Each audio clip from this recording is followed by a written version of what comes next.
Bismillahirrahmanirrahim wa bihi nasta'in. Alhamdulillahirabbil alamin wassalatu wassalamu ala asyrafil anbiya'i wal mursalin wa ala alihi wa ashabi ajma'in. Allahumma rabbi shrah li sadri wa yassir li amri wahlul 'uqdatam min lisani yafqahu qawli. Rabbana ilma lana illa ma 'allamtana innaka antal alimul hakim. Amin amma ba'd. Assalamualaikum warahmatullahi taala wabarakatuh wa maghfiratuhu wa ridwanuh, dan salam sejahtera kepada semua para pelajar yang dikasihi sekalian. InsyaAllah pada hari ini kita akan masuk ke dalam topik yang kelima, iaitulah peranan pendidikan dalam Islam. Seperti biasa, kita akan membentangkan terlebih dahulu isi kandungan ataupun kontens yang akan kita bincangkan di dalam topik ini. Yang pertamanya, seperti biasa, kita akan bercakap berkenaan dengan pengenalan. Kemudian barulah kita membincangkan peranan pendidikan Islam. Yang pertamanya terhadap seseorang individu. Kemudian yang keduanya peranan pendidikan terhadap keluarga. Seterusnya peranan pendidikan terhadap masyarakat. Dan akhir sekali peranan pendidikan terhadap negara, dan pada penghujungnya kita akan membuat kesimpulan. Para pelajar yang dikasihi sekalian, ya, sebagaimana yang telah pun kita perbincangkan dengan panjang lebar di dalam topik-topik sebelum ini, kita telah pun memahami bahawa pendidikan merupakan suatu wadah ataupun wahana yang menjadi asas yang kukuh kepada pembinaan tamadun ummah. Ya, sebagaimana yang kita dapat lihat bagaimana Rasulullah sallallahu alaihi wasallam mentransformasikan masyarakat Arab jahiliyah yang dianggap pada saat itu masyarakat yang tidak bertamadun, sentiasa melakukan kemungkaran, ya, kalaupun ada adat dan budaya, ianya berasaskan kepada kehendak, ya, golongan-golongan kayangan ataupun golongan-golongan yang berada, ya, manakala di kalangan golongan rakyat marhain dan juga golongan hamba ini, ya, undang-undang itu tidak berlaku adil terhadap mereka, ya. Jadi disebabkan dengan pendidikan itulah maka ianya merubah perspektif, ya, merubah paradigma, ya, masyarakat Arab jahiliyah supaya memahami bahawa manusia yang bertamadun adalah manusia yang hidup, ya, di atas kelas yang sama, ya, di atas standard martabat yang sama, dan yang membezakannya hanyalah ketakwaan kepada Allah Subhanahu Wa Taala. Jadi untuk mengukuhkan lagi, ya, statement ataupun mengukuhkan lagi pandangan yang mengatakan bahawa pendidikan ini merupakan wadah terpenting, ya, di dalam pembinaan ketamadunan masyarakat, maka di dalam Al-Quran kita dapati banyak, ya, ayat-ayat yang menyentuh aspek pendidikan. Dan matlamat, ya, penurunan Al-Quran itu sendiri adalah untuk mengajar umat manusia ini supaya ikra, ya, supaya membaca, supaya menambah pengetahuan. Begitu juga dengan banyaknya hadis Rasulullah sallallahu alaihi wasallam yang mengajak kita, yang menyeru kita, yang urging kita, ya, untuk kita sama-sama menuntut ilmu, bukan hanya untuk tujuan akademik ataupun untuk pencapaian kecemerlangan dalam bidang pelajaran semata-mata untuk dapat straight A semata-mata, bahkan, ya, pendidikan ini bakal melahirkan, ya, suatu ketamadunan yang holistik, ya, yang mana kita akan mendapat pembangunan, melalui pendidikan kita akan mendapat pembangunan, ya, dari sudut intelektual, ya, dari sudut emosi, dari sudut fizikal, dan juga dari sudut spiritual, ya. Dan beberapa contoh, ya, telah pun kita perbincangkan, ya, sebagaimana yang ditunjukkan oleh Rasulullah sallallahu alaihi wasallam serta para sahabat radhiyallahu anhum berkenaan dengan kesungguhan mereka ini, ya, memastikan pendidikan itu dapat dijalankan dengan lancar dan memberi kesan kepada ummah Islam dan ummah sejagat. Para pelajar yang dikasihi sekalian, ya, bila kita bercakap berkenaan dengan peranan pendidikan Islam, maka topik ini boleh lagi kita kembangkan kepada 4 bahagian. Yang pertamanya kita nak melihat peranan pendidikan Islam terhadap perkembangan individu. Yang keduanya kita nak melihat peranan pendidikan, ya, dalam institusi keluarga. Ketiganya kita akan bercakap berkenaan dengan peranan pendidikan di dalam membentuk masyarakat yang bertamadun, yang harmoni, yang gembira, ya, yang berjaya. Dan kemudian yang akhir sekali kita akan bercakap berkenaan dengan peranan pendidikan di dalam kemandirian sesebuah negara. Baiklah para pelajar yang dikasihi sekalian, kita mulakan perbincangan kita berkenaan dengan peranan pendidikan ini dengan kita melihat impak dan juga kesan peranan ini terhadap diri seorang individu. Ya, jadi sebagaimana yang kita semua telah pun maklum, ya, pendidikan merupakan wahana ataupun wadah untuk kita mencari identiti diri kita. Ya, melalui pendidikan ini kita tahu potensi diri kita, apa kecenderungan kita, apa minat kita, yang mana dengan kefahaman itulah, ya, dengan kesedaran itulah, ya, kita tahu bagaimana kita nak berfungsi di dalam masyarakat. Ya, jadi pendidikan boleh, ya, melahirkan ataupun menjelaskan keupayaan individu bagi mengurus hidupnya yang lebih berkualiti di masa hadapan. Maknanya kalau kecenderungan dia adalah dalam bidang sains, ya, maka dia akan memastikan dengan sains itu dia akan dapat berbakti kepada masyarakat. Kalau dia berminat dengan bidang politik sebagai contohnya, maka dengan politik itu dia boleh memberikan khidmatnya di dalam masyarakat melalui politik itu tadilah. Ya, manakala kalau misalnya dia memang berminat dalam bidang perhubungan awam, ya, ataupun dalam bidang apa sahaja yang boleh dimanfaatkan oleh manusia, ya, maka untuk itu pendidikan ini memberikan dia sedikit maklumat berkenaan dengan potensi dirinya, ke arah mana dia nak pergi selepas alam persekolahan. Dan pendidikan yang berkualiti juga adalah satu konsep yang dinamik. Ianya berubah dan ianya berkembang mengikut masa serta berubah dalam konteks sosial, ekonomi dan persekitaran setempat. Ya, apa tidaknya hari ini kita lihat pendidikan dalam bentuk baru. Ya, ada pendidikan yang berbentuk online yang kita sedang laksanakan ini juga kita boleh kata sebagai virtual presentation, yang bermaksud kadang-kadang guru itu, ya, tidak semestinya dia boleh ataupun hanya boleh melakukan, ya, pendidikan itu melalui face to face, bahkan dia juga boleh melakukannya secara virtual ataupun secara online. Ya, jadi untuk itu para pelajar yang dikasihi sekalian, bila kita nak melaksanakan pendidikan juga kita akan melihat, ya, kesesuaian persekitaran dan juga kesesuaian pelajar. Ada pelajar kita ni late bloomer, ya, ada pelajar kita ni fast learner. Jadi untuk itu dalam kita merangka pendidikan itu, ya, kita akan mengikuti pendidikan yang paling sesuai, ya, untuk audiens kita.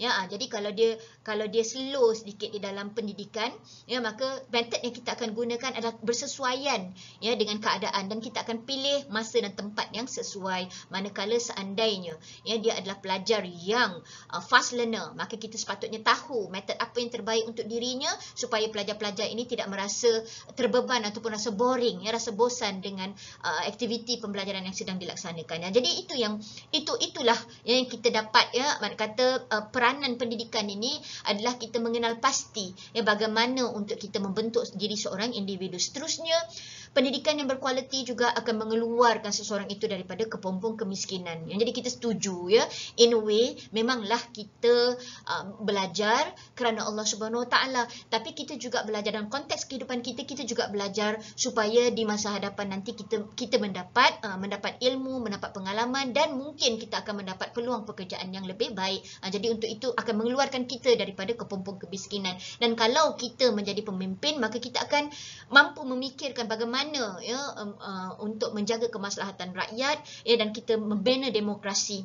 Kita membentuk masyarakat yang sejahtera, ya, dengan ilmu yang kita ada. Dan seterusnya, bila, ya, seseorang pelajar ataupun seorang individu itu telah pun menerima didikan daripada pendidikan Islam dengan baik, maka akhirnya terbinalah kekuatan, ya, terbinalah keyakinan dia. Kerana apa? Kerana akidahnya sudah pun cukup utuh, ya, kerana dia yakin bahawa baik ataupun buruk yang berlaku dalam kehidupannya ianya adalah pilihan dirinya, ya, dan ianya perlulah, ya, berpaksikan kepada akidah yang dia pegang. Dan kemudian bila dia nak melaksanakan, ya, apa saja aktiviti dalam kehidupannya, dia perlu berpandukan kepada syariah, ya, dia nak hidup bersyariat. Dan kemudiannya dengan sendirinya apabila akidah dan syariah itu dia pelihara, maka dengan sendirinya akhlak itu juga akan dapat dilihat ataupun terbina dengan sendirinya. Itu cerna, ya, di dalam setiap tindak tanduk, perlakuan, ya, pemikiran, ya, dan apa sahaja, ya, yang berkaitan dengan pembinaan jati diri seorang pelajar itu. Jadi apakah aspek, ya, yang nak ditekankan di dalam pembinaan ataupun pembangunan diri seorang individu? Ya, iaitulah yang kita katakan secara holistiknya, kita nak pembangunan dia bukan hanya, ya, pembangunan akademik. Maknanya dia pendidikan ni bukan hanya nak melahirkan orang pandai. Ya, bukan hanya kita tumpukan kepada intelektualnya, tetapi juga pembinaan keseluruhan, iaitulah pembinaan jasmaninya, ya, pembinaan emosinya dan juga pembinaan spiritualnya, ya, selain daripada keintelektualan.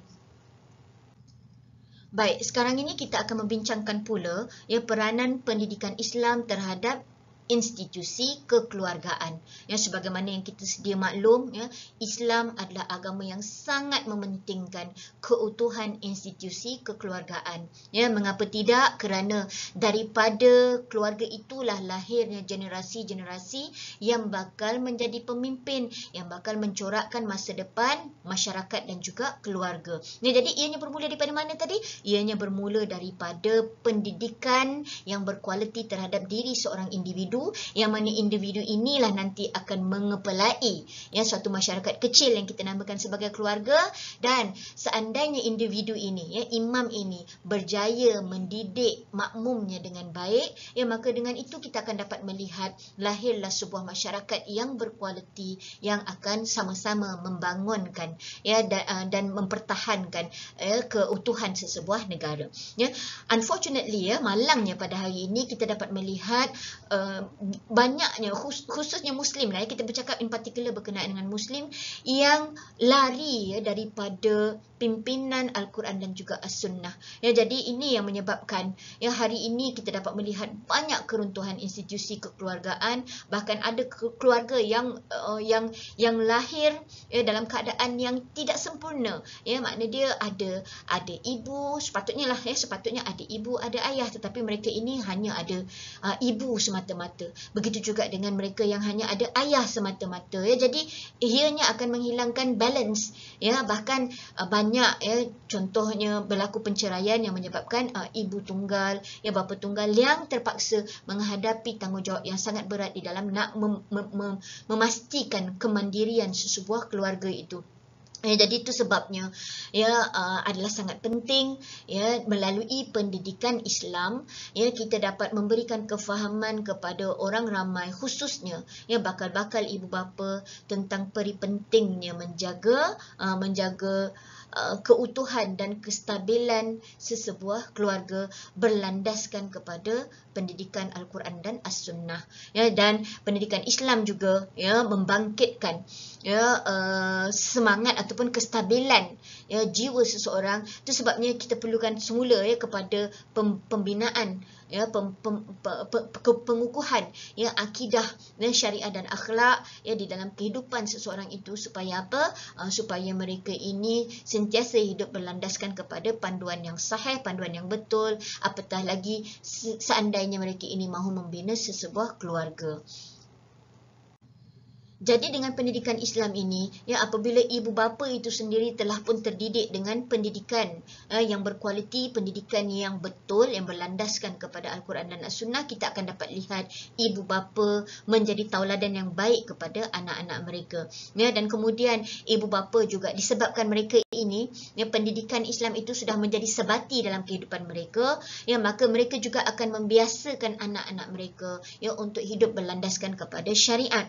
Ya, dan seterusnya mereka juga dapat membimbing ya anak-anak untuk memahami dengan lebih lanjut berkenaan dengan tuntutan-tuntutan yang wujud di dalam agama, dan akhirnya mereka juga mampu menggalakkan anak-anak mereka, bahkan ya anak-anak yang terdidik ya dengan pendidikan agama yang benar ya yang mereka fahami, ya maka benda itu akan tercerna dengan sendirinya di dalam perlakuan mereka, dan ini akan memberikan impak yang sangat penting ya di dalam mendaulatkan agama ya dan mengharmonikan lagi masyarakat.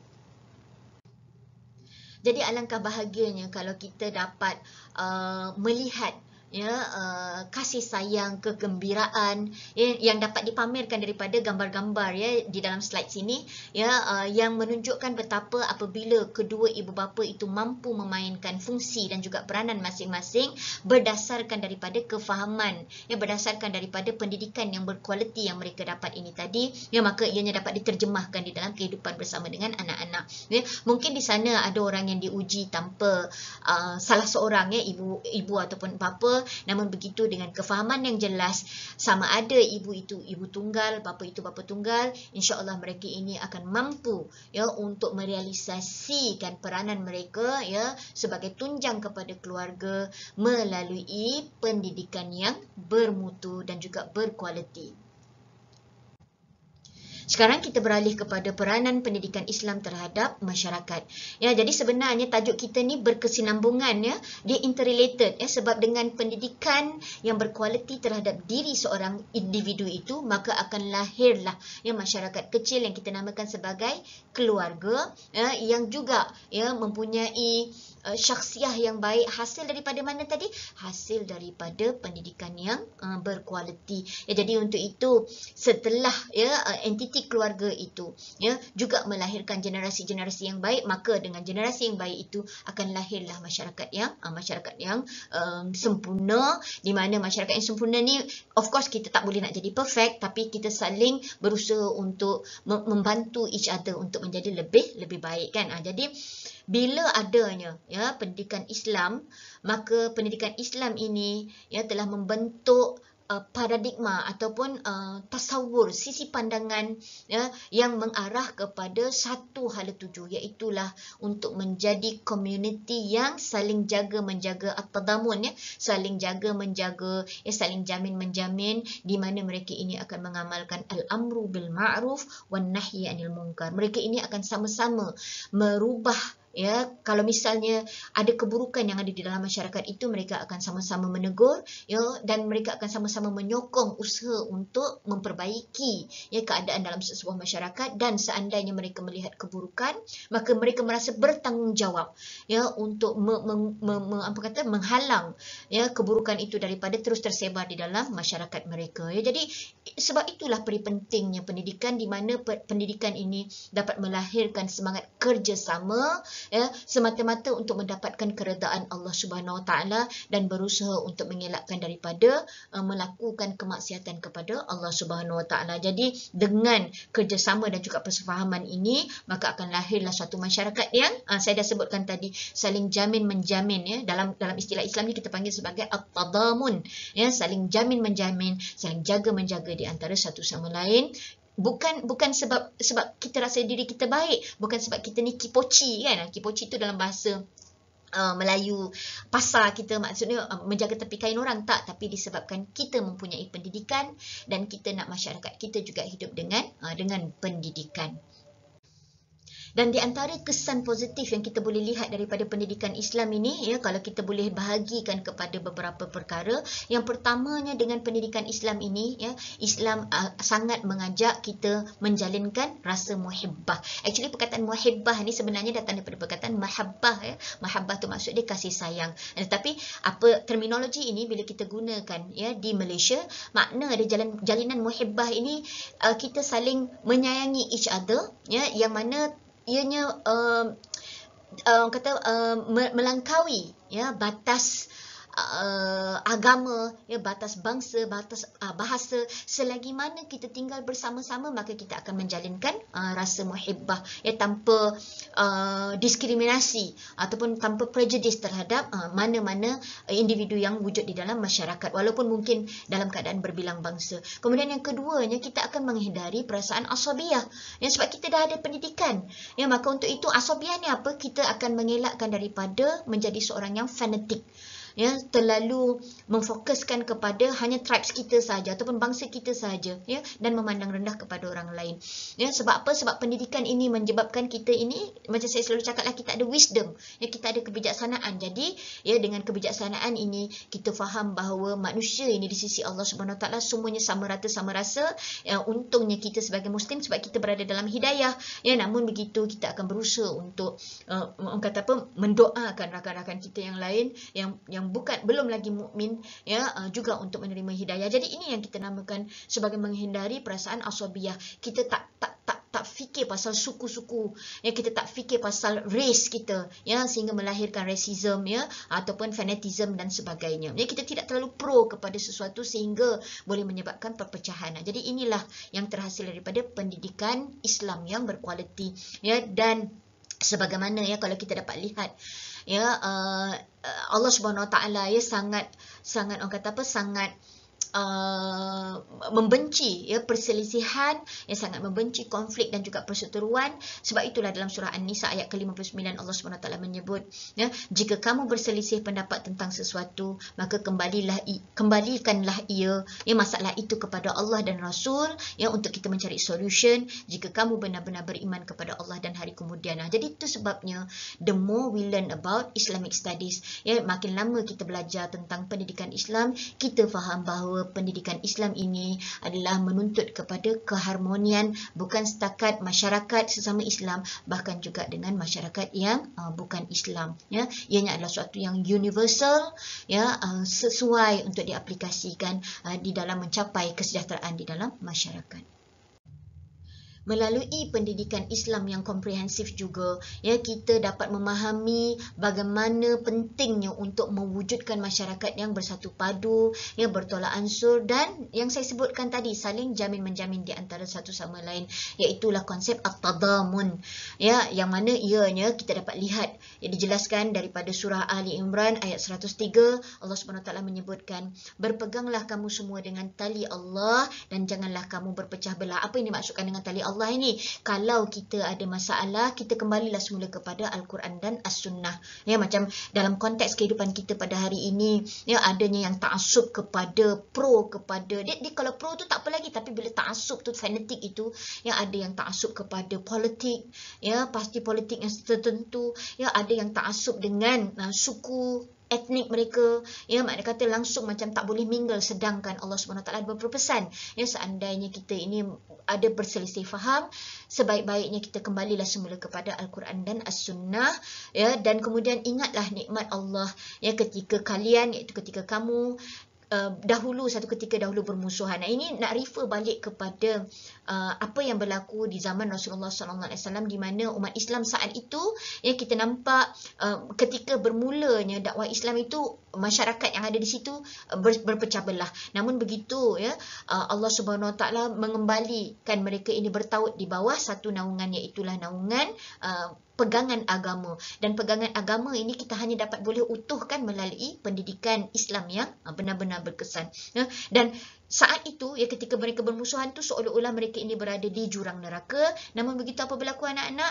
Dengan keilmuan lah, ya, dengan hidayah lah Allah SWT kembali menyatu padukan mereka. Ini merupakan suatu rahmat, dan demikianlah Allah menerangkan ayat-ayatnya kepada kalian, kepada kita semua, agar kalian mendapat petunjuk. Ya, jadi sangat penting, ya, pendidikan Islam ini ditekankan di dalam masyarakat kerana ianya akan menjadi tali penghubung, ya, apabila berlakunya permasalahan ataupun perseteruan, ya, di antara umat Islam itu sendiri. Bahkan dari dalam konteks sebuah negara yang berbilang bangsa, apabila kita berpegang kepada agama, apabila kita berpegang kepada Al-Quran dan As-Sunnah, kita akan memastikan hubungan etnik kita, ya, dengan bangsa-bangsa lain juga turut terjaga. Itu paling pentingnya, ya, hebatnya, ya, bila masyarakat itu dapat dididik dengan pendidikan Islam yang berkualiti dan jelas.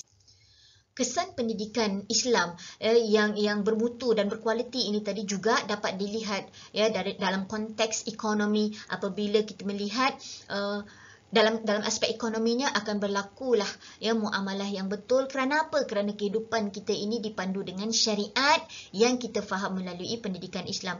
Dan dengan sendirinya apabila transaksi, ya, ataupun muamalah itu berlaku secara betul, ya, maka akan dapat mengurangkan jenayah, ya, dari sudut perekonomian.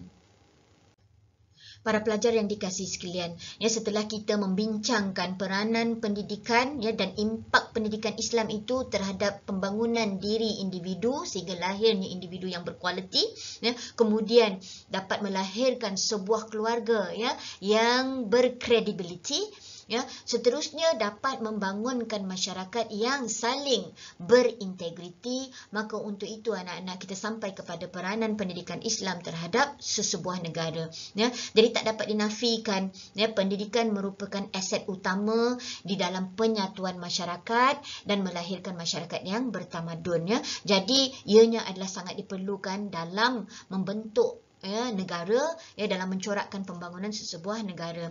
Dan untuk itu kenapa kita yakin dengan pendidikan Islam? Kerana falsafah pendidikan Islam itu adalah untuk melahirkan profesional modal insan yang bukan setakat berilmu, dan mereka juga adalah profesional yang bertakwa, dan ilmu yang diperolehi secara langsung ataupun tidak mampu memberikan satu perubahan dalam kehidupan seorang Muslim. Dan apabila seorang Muslim itu menjadi Muslim yang bertambah baik, maka dia juga akan memberikan pengaruh, impact positif kepada institusi keluarganya, kemudian kepada masyarakat di sekelilingnya, dan apatah lagi di dalam menjadi batu bata yang berdiri kukuh sebagai sebahagian daripada entiti yang akan membangunkan sesebuah negara. Jadi baik individunya, baik keluarganya, maka insya-Allah baiklah masyarakat sekaligus dapat membangunkan negara yang membangun dan berjaya. Baik, sebagaimana yang telah pun disebutkan tadi, pendidikan Islam merupakan mekanisme terbaik di dalam nak melahirkan modal insan. Mengapa tidak? Kerana dengan pendidikan Islam, ianya dapat meningkatkan kualiti pendidikan itu sendiri, dan dengan peningkatan kualiti pendidikan akan meningkatlah kualiti hidup seseorang. Dan kemudian dengan pendidikan Islam juga, dengan kesedaran, dengan kekukuhan akidah, kepatuhan kepada syariah, kemenjadian akhlaknya akan melahirkan pemimpin-pemimpin yang berwibawa. Dengan pemimpin yang berwibawa inilah pemimpin ini dia merupakan tontonan ataupun tauladan kepada orang di belakangnya ataupun kepada pengikutnya. Jadi kalau baik pemimpinnya, maka insya-Allah akan baiklah followersnya, akan baiklah dia punya pengikutnya. Jadi bila pemimpin itu baik, maka rakyat juga akan menjadi sejahtera, dan dengan ini pemimpin itu dapat menyatu padukan kaum di bawah kepimpinannya, di mana dia jelas bahawa kehidupannya di dunia ini mestilah berlandaskan kepada 3 elemen tadi, iaitu akidah, syariah dan akhlak. Para pelajar yang dikasihi sekalian, sebagai kesimpulannya, kita telah pun memahami bahawa pendidikan merupakan salah satu tunjang utama di dalam pembangunan sesebuah negara, dan apatah lagi kalau kita bercakap berkenaan dengan pendidikan Islam, kerana pendidikan Islam bukan setakat untuk melahirkan insan yang memahami kewajipan menuntut ilmu fardu ain, tetapi juga dia akan menguasai fardu kifayah.